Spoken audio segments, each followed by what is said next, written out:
आपने भगवान के भक्त धन्ना जाट के बारे में तो सुना होगा, लेकिन मैं भगवान का भक्त कैसे बनाऊं? आओ आपको ये कहानी सुनाते हैं। एक गांव में भागवत की कथा शुरू हुई और पंडित जी भागवत कथा सुनाने आए। अब पूरे सप्ताह कथा चलती रही और पूर्ण आहुति पर दान दक्षिणा की सामग्री को इकट्ठा करके घोड़े पर बैठकर पंडित जी चलने लगे। उसी गांव में एक भोला भाला गरीब किसान रहता था। उसका नाम था धन्ना जाट।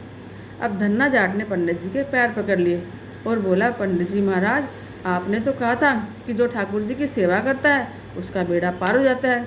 अब आप तो जा रहे हैं, मेरे पास ना तो ठाकुर जी हैं, ना मैं उनकी सेवा पूजा जानता हूँ। अब इसलिए आप मुझे ठाकुर जी दे कर जाना। अब पंडित जी बोले, चौधरी तो खुद ही खरीद लाइयो।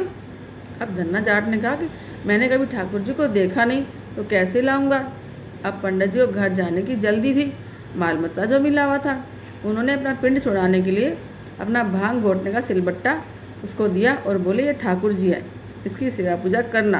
अब धन्ना जाट ने कहा, महाराज, मैं सेवा पूजा की विधि भी नहीं जानता, कृपया आप बता दो। पंडित जी ने कहा कि पहले खुद नहाना, फिर ठाकुर जी को नहलाना, फिर इन्हें भोग चढ़ाकर उसके बाद प्रसाद ग्रहण करना। इतना कहकर पंडित जी घोड़े पर चढ़कर चल दिए। अब धन्ना बेचारा भोला भाला था।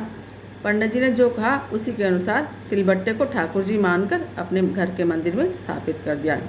दूसरे दिन पहले खुद नहाया और फिर सिलबट्टे रूप ठाकुर जी को नहला दिया।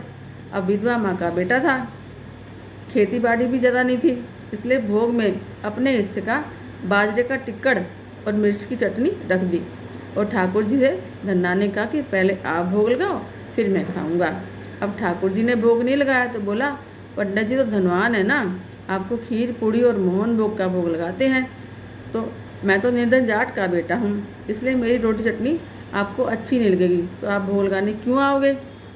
अब आप स्पष्ट सुन लो, मेरे पास तो यही भोग है। अब खीर पूरी मेरे बस की बात नहीं है। ठाकुर जी ने भोग नहीं लगाया तो धन्ना भी सारा दिन भूखा रहा। इसी तरह हर रोज़ वह बाजरे का टिक्कड़ और मिर्च की चटनी रख देता और भगवान से भोग लगाने के लिए बोलता।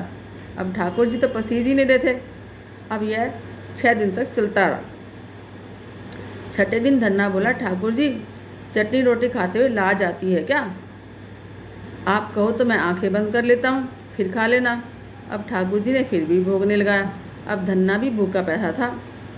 7वें दिन उसके सब्र का बांध टूट गया और वह अपनी जाट बुद्धि पर उतर आया।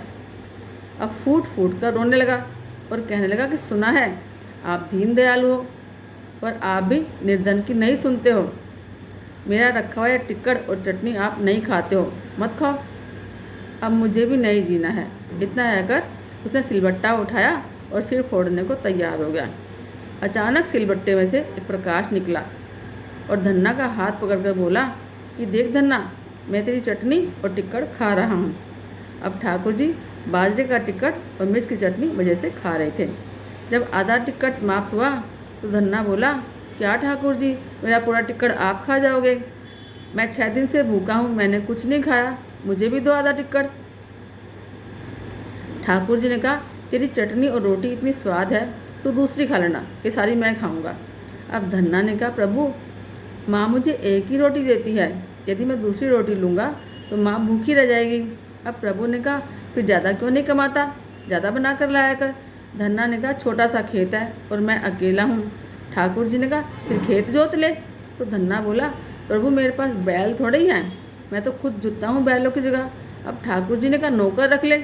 धन्ना ने कहा, प्रभु आप तो मजाक उड़ा रहे हैं मेरा। अब नौकर रखने की मेरी हैसियत नहीं है, अगर नौकर रखने की हैसियत होती तो 2 वक्त की रोटी ना खा लेता। अब हम माँ बेटा एक टाइम की रोटी खाते हैं और भूखे रहते हैं। इस पर ठाकुर जी ने कहा कि चिंता मत कर, मैं तेरी सहायता करूँगा। कहते हैं तब से ठाकुर जी ने धन्ना का साथी बनकर उनकी सहायता करनी शुरू कर दी। धन्ना के साथ खेत में जाकर कामकाज करके उसे अच्छी ज़मीन और बैलों की जोड़ी दिलवा दी। कुछ समय के बाद घर में गाय भी आ गई और मकान भी पक्का बन गया। अब सवारी के लिए घोड़ा भी आ गया। अब धन्ना एक अच्छा खासा जमींदार बन गया। कई साल बाद पंडित जी दोबारा से धन्ना के गांव में कथा करने के लिए आए। अब धन्ना भी उनके दर्शन के लिए गया और प्रणाम करके बोला, पंडित जी, आप जो ठाकुर जी देकर गए थे ना, वे 6 दिन तो भूखे प्यासे रहे, और मुझे भी भूखा पैसा रखा। 7वें दिन उन्होंने भूख के मारे परेशान होकर मुझ गरीब की रोटी खा ली। उनकी इतनी कृपा है कि खेत में मेरे साथ कंधे से कंधा मिलाकर सारा काम करते हैं और मेरी मदद करते हैं। अब जो घर में गाय भी है, 7 दिन का जो घी दूध और सीधा है ना, वो मैं आपको दूंगा और घर से दूध भेजूंगा, आप पी लिया करना। अब पंडित जी ने सोचा कि कितना मूर्ख है और मोटी बुद्धि का है, मैं तो इसे भांग घोटने का सिलबट्टा देकर गया था। अब बाद में गांव के लोगों से पूछने पर पता चला कि चमत्कार तो हुआ है, धन्ना अब गरीब नहीं रहा, जमींदार बन गया है। दूसरे दिन पंडित जी ने धन्ना से कहा कि कल कथा सुनने आना और अपने साथ अपने ठाकुर जी को भी लेकर आना, जो आपके साथ ही है ना, आपके साथ खेत में काम करते हैं, उनको लेकर आना। अब घर आकर धन्ना ने प्रभु से कहा कि कथा में चलो, तो प्रभु ने बोला कि मैं तो नहीं जाऊंगा, तू जा। अब धन्ना बोले तब क्या उन पंडित जी को आपसे मिलाने के लिए घर पर ले आऊँ? प्रभु ने कहा बिल्कुल मत लाना, मैं वो झूठी कथा करने वाले से नहीं मिलना चाहता। जो मुझसे सच्चा प्रेम करता है ना, और जो अपना काम मेरी पूजा समझकर करता है, उसके साथ मैं रहता हूँ और उसका ही भला करता हूँ।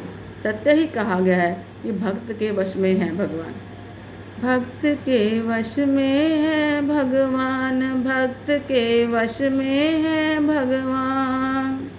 भक्त बिना ये कुछ भी नहीं है, भक्त बिना ये कुछ भी नहीं, भक्त है परम महान, भक्त के वश में है भगवान, भक्त के वश में है भगवान।